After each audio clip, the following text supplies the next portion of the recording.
Bienvenue sur notre espace de Toshnoudaha. Nous allons débuter notre cours sur la géométrie dans l'espace et dans cette vidéo, on va aborder le cône de révolution. Donc, un cône de révolution, c'est un solide obtenu par la rotation d'un triangle autour d'un axe à l'un des côtés formant l'angle droit. Il est constitué d'une base qui correspond à un disque et d'une surface latérale conique.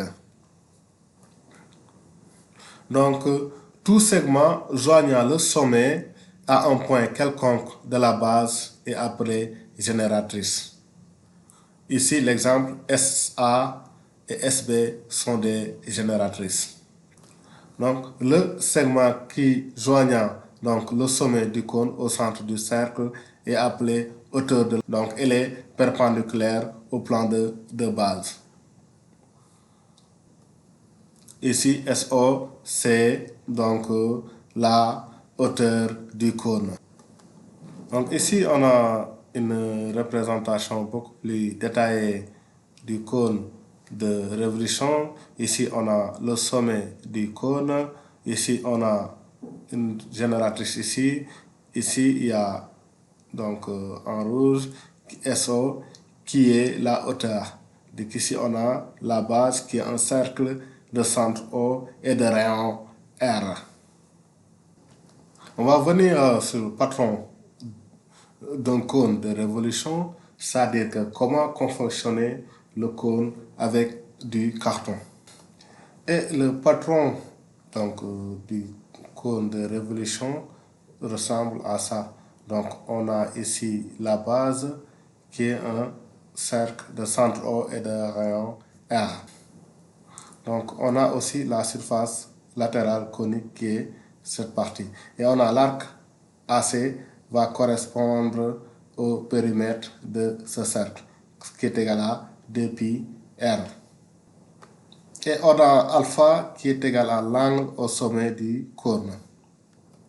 Et comment déterminer ce alpha? Donc si G donc, est la longueur du génératrice, on a alpha sur 2πr, ceci c'est égal à donc 360 sur 2πg. Donc ça donne alpha, c'est égal à 2πr fois 360 sur 2πg. Donc ça va donner. Donc ça va donner que alpha égale à R fois 360 degrés sur G. R c'est le rayon de ce cercle et G c'est SA, c'est la longueur d'une génératrice. Et je vais vous mettre quelques formules concernant le calcul d'air et de volume d'un cône de révolution. Ici, on a l'air et volume d'un cône de révolution de rayon de base R, de génératrice G et de hauteur H. Donc, R latéral. Donc, R latéral, c'est l'air de cette partie. Donc, l'air latéral, c'est égal à pi fois R fois G. Donc, G, c'est la longueur d'une génératrice, de la génératrice. Et R de base, c'est l'air du cercle de centre O et de rayon R. Cette R, c'est pi R2. Hein? On a mis un peu de terre ici, quoi. Et donc, l'air total, c'est égal à R latéral plus R de base. Ça veut dire que c'est AL plus AB, c'est pi RG plus pi R2. Et aussi, le volume d'un cône de révolution, c'est A R de base fois H sur 3. On avait dit que R de base, c'est pi R2. Donc, c'est pi R2 fois H sur 3. Ici, on a un exemple, soit une cône de révolution de sommet S et de base le cercle de centre O et de rang R égale à 3 cm.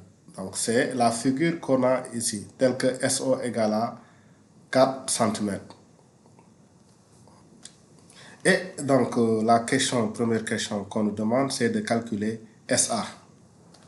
Et comment calculer SA?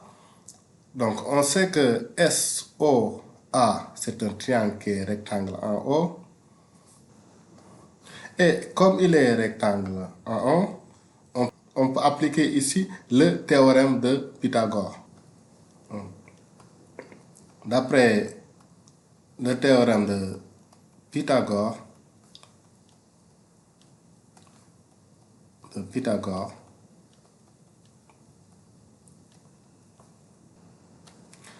on a SO au carré plus OA au carré. Ceci, c'est égal à AS au carré ou SA au carré, qui est la génératrice. Donc, ici, SO au carré, on nous a donné ça, c'est 4 cm. O au carré, qui est le rayon du cercle, qui est égal à 3 cm. Donc, ici, on a SA carré, donc qui est égal à, je fais l'inverse, S au carré plus O au carré, ça veut dire que SA, ceci est égal à la racine carrée de S au carré plus OA au carré, qui est égal à la racine carrée de SO, c'est égal à 4, donc SO carré, 4 au carré, plus,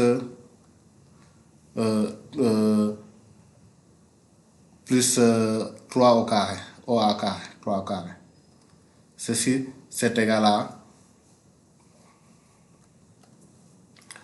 SA carré, c'est égal à, SA du moins, c'est égal à 4 au carré, c'est 16 plus 9. Donc 16 plus 9, c'est 25. Ceci, c'est égal à la racine carrée de 25. Donc, racine carrée de 25, c'est égal à 5. Donc, SA, c'est égal à 5 cm. Et donc, à la deuxième question, on nous demande de calculer alpha, l'angle au sommet du cône. On avait ici déterminé que alpha, c'est R fois 360 degrés divisé par G, c'est la génératrice. Et ici, donc on reprend la même chose. Donc, alpha, c'est égal à R. Donc ici, on a alpha, c'est égal à R fois 360 divisé par G. R, c'est égal à 3 cm. G, c'est égal à la génératrice SA, 5 cm. Donc ici, on a 3 fois 360 qu'on divise par 5. Donc ici, on va trouver alpha, c'est égal à 216 degrés, qui est l'angle au sommet du cône. Et on vient à la question suivante, on demande de calculer l'aire latérale. On avait donc ici donné la formule de l'aire latérale, RAL, c'est pi fois R fois G. Donc ici, donc AL, c'est égal à pi fois R, c'est 3, fois G, c'est 5, qu'on avait calculé. Donc ceci, c'est égal à 15 pi. Donc après calcul, on va se retrouver par AL qui est égal, donc je mets à peu près égal à 47 à cause de l'approximation sur la valeur de pi. 47,1, l'air c'est en centimètres. Donc, si on nous demande de calculer l'aire de base c'est pi R2. C'est égal à pi R2. C'est-à-dire c'est pi fois 3 au carré. Donc, R de base, c'est 9 pi au carré. Donc, c'est égal à 28, donc 28,26 cm carrés. Et si on nous demande de calculer l'aire totale, on sait que l'aire totale, c'est égal à R latéral plus R de base. Donc, R latéral, c'est pi RG plus R de base, c'est-à-dire que c'est pi R2. Ceci, c'est égal à pi R, on factorise ici, G plus R. Donc, c'est pi 3, 5 plus 3 égale 5 plus 3 c'est 15, 5 plus 3 c'est 8. Donc ceci c'est égal à 24 pi. Donc pour une valeur approximative, c'est 75,36 cm².